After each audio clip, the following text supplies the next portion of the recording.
Hey everybody, welcome back. Ryan Comer here, ICTF USA's Technical Director. First of all, I want to say a huge thank you to everybody who has subscribed to the channel, or at least have seen the videos. I've gotten a ton of views already on the first two videos that we dropped. So thank you all for those that tuned in and watched those. Thank you all to those that commented, and we got a ton of positive comments on that. So here's another video. Today we're talking about kicks.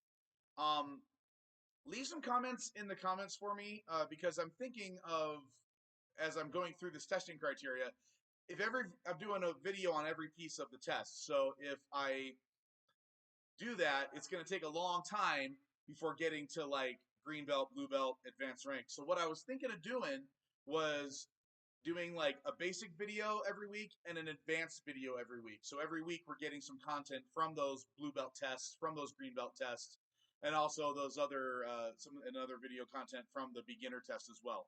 So leave a comment in the sections on any video that you see, and let me know if you would like to see a couple of videos of some more advanced techniques as we progress, and I can do one of advanced techniques and one of basic techniques on a weekly basis, and so that we can kind of try to get that testing criteria covered a little bit more quickly.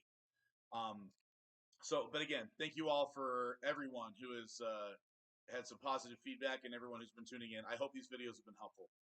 Today we're talking about kicks, and so again, starting from the white belt to high white belt testing criteria, the only kick they have for that first test is going to be a front snap kick with a rear leg, a front leg, and a stepping motion.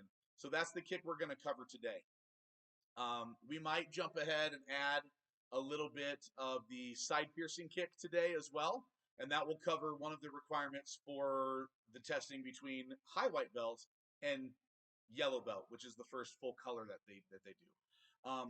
Let me clear something up as we get into kicking techniques. Anything that we talk about with combination kicking is always done alternating legs. Consecutive kicking is done multiple kicks, different kicks with the same leg, not to be confused with double kicks, which is the same kick with the same leg. So for example, if I do like a double front kick, that's two front kicks with the same foot before the foot comes down. If I do a consecutive kick, I'm doing two different kicks with that same leg before the foot touches the floor. We're going to get into that in a little bit of a separate video. I just wanted to throw that out there as you guys are reading the testing criteria and you're thinking, don't know what that is. That's what it is. So like I said, as we get further into the kicking criteria, we're going to be discussing that. So I'm just kind of giving you a heads up on that. So the front snap kick. Every kick we do in the Chang Han system has a primary weapon, a secondary weapon, primary target, and secondary targets. Primary targets are obviously always what we're training for. However, targets are you can change the target however you see fit. If you have a student who's a little less flexible and really struggling to get their foot at a certain height, you can modify that technique.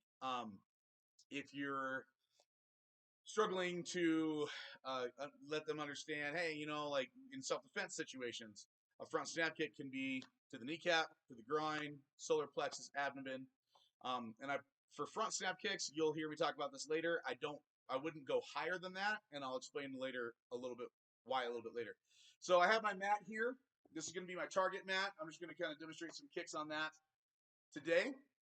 So you can do a front snap kick from any stance. I personally teach front snap kicks a lot of times, as I said in one of my previous videos, from a walking stance, because this sets up the hips perfectly. Okay, so let's talk about weapons real quick. So primary target is solar plexus on a front snap kick. Lower abdomen can also be a primary target. Really anything in this section. You got your solar plexus right here at the base of your rib cage, and then you have your lower abdomen kind of right where your belt sits, navel, and so on and so forth. So really anything in this section is a decent front snap kick target. If you're on the side of your target, then you can also go underneath still within that window into the rib cage. Okay. Now, like I said earlier, in a self-defense situation, a front snap kick, if you don't know other techniques that target lower areas, lower extremities, like kneecaps or groin. Front snap kicks are great for that as well. However, as we get more advanced, we open up our arsenal and we will learn other techniques that specifically target those areas. And so you don't have to rely on just one technique for everything. Okay? So very, very basic on the front snap kick. I'm going to start from a walking stance right here. Hopefully, I'll back up a little bit so you guys can see. Okay.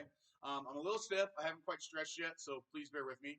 Front snap kick. I break this down for brand new students. I'm going to show you on the video how I would teach a young child this technique for the first time. So first things first, hands are always up. Now, can we always balance? You'll see kids when they bring their leg up, their arms are doing one of these, and their balance goes crazy. As a gymnastics instructor, I can tell you, keeping the center of gravity intact, that's where your balance comes in. That's your center of gravity. That's your center of balance. So the more you can compact that area by bringing extremities inward, the better off you're going to be. So in martial arts, so to speak, we teach that by keeping the guard up. We have our fighting stances. We have our guard up here. So whenever we bring our knee up to chamber, our guard comes into defense. Young children have trouble doing that. I'll tell them to hold on to their dobok.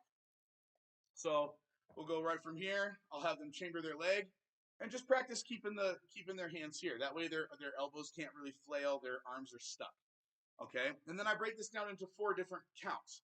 So chamber would be count 1, extension count 2, rechamber would be count 3, and then putting it down would be count 4. That is a great technique to build hip strength and leg strength. It's a great exercise, especially for any age, adult and young kids, to teach balance for chambering. And also it gives the instructor a great opportunity to slow the kick down to really focus on the proper foot position and the proper weapon. Okay?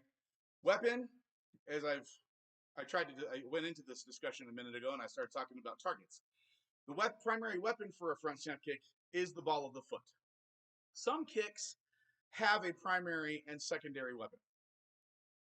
Front kicks don't. Front snap kicks are the ball of the foot. I guess a secondary weapon, if you really want one, if you're wearing shoes where you can't pull your toes back properly, you can use the top of the toe. You can use the toes. You could probably even use the instep as like another secondary weapon. But ball of the foot is what we're going for. So let's talk about common mistakes. I'll show you here on a front snap kick. If you watch my foot, I'll try to do it really slowly. I haven't stretched, so I'm a little tight. But on a front snap kick, we're going to go up and forward. If you notice how my foot is, my toes are pulled back. But if you notice the way my foot hits, my whole foot's hitting the mat right now. Ball of the foot's on there. Middle of my arch is on there. My heel is on there. That's a very common mistake. And it's not a bad mistake because when you're brand new at this technique, you want to teach your students, adult and young, how to pull their toes back, right? You don't want them kicking this way. If they do that on a front kick and they do the front kick correctly, they're going to break their toes or they're going to dislocate their toes. I have actually dislocated both of my big toes in the same day because I kicked wrong 2 times on each foot and it was a bad day. So anyway, you want to teach pulling the foot back. In beginning stages, at white belt specifically, that is absolutely correct. If I'm on a test board and I'm looking at that, I would much rather see that with a fully flexed foot than the wrong weapon, if that makes sense. So again, it's the ball of the foot. Ideally, that's a common mistake, is flat foot. It is a common mistake that even instructors teach older students or higher ranking students saying, oh no, you're supposed to kick with the heel on the bottom of the foot.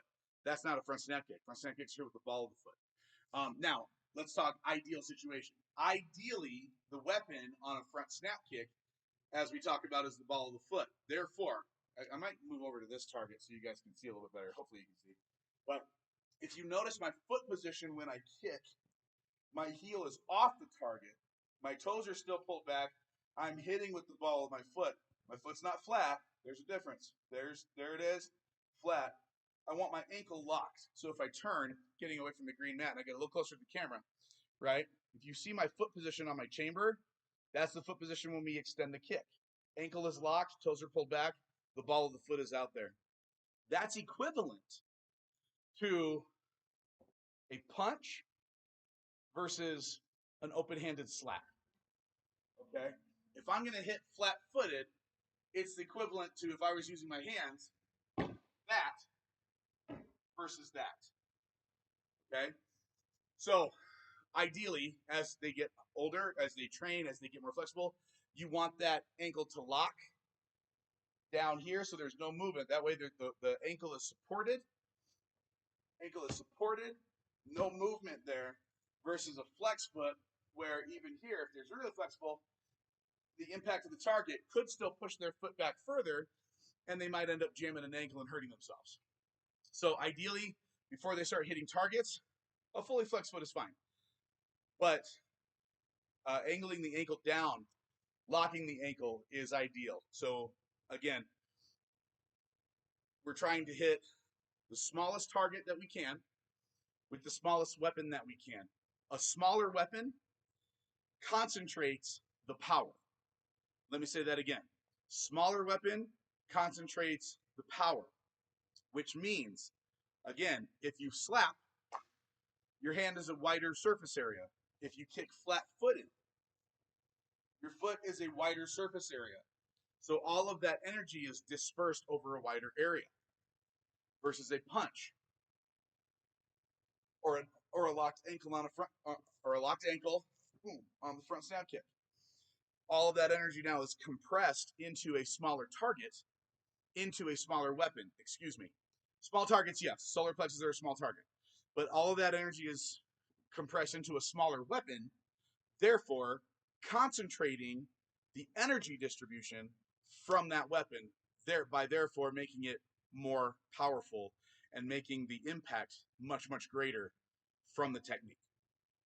I hope that makes sense. So, again, little exercise. 1, 2, 3, 4, and you can break it up. You can say 1, 2, 3, 2. Have them do that a couple times. Get them to understand that so we're not doing this. That's a different technique, okay? We want to see that leg chamber. So it's knee up, snap, okay?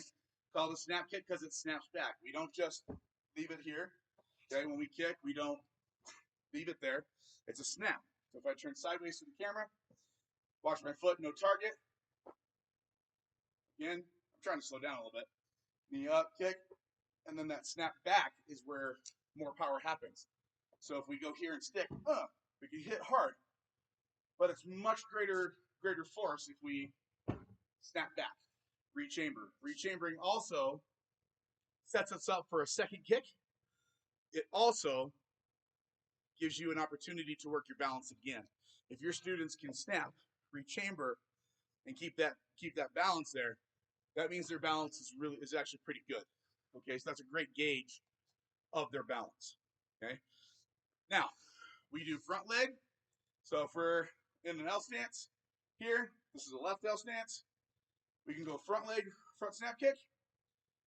We can turn walking stance, rear leg, front snap kick. And then in the testing criteria, we have a stepping motion. A lot of students get confused on the stepping motion. Okay, the stepping motion, if you're in a walking stance, I think is the easiest one. Ideally, you should have them kick. After the kick, step forward, then take a step and kick again. That can get confusing. So we start by eliminating the first kick. I'm going to turn this way so you can see. By eliminating the first kick, you're simply taking a step and then chambering and kicking with the rear foot. That's why rear foot is important. Okay? If I turn toward the camera, same thing. Step, kick. So the testing requirement is with a stepping motion as well. So we have lead leg, rear leg, and then stepping motion. That's front snap kick. Okay. Again, when I do testings, I will call out rear leg front snap kick, step front snap kick, and this is where the confusion happens. I'm going to turn a little bit, kind of not really sideways, but kind of at an angle here. When you do that, you'll see this a lot. They get confused. Okay. Yes, the same leg should kick the same. So when they're doing a kick early, so when they do a front snap kick, step front snap kick, The same leg should kick both times. You'll see this a lot too. Boom, boom. That's a combination kick. That's not the same. What they're doing psychologically, they know that they have to take a step.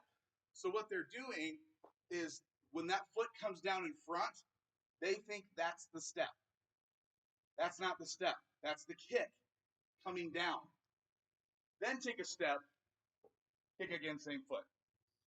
Okay? So again, rear leg front snap kick, step front snap kick.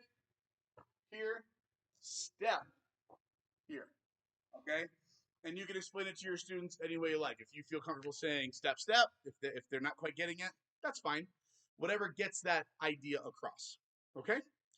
That's the front snap kick. I hope this was helpful. Thanks for watching. I'll see you on the mat.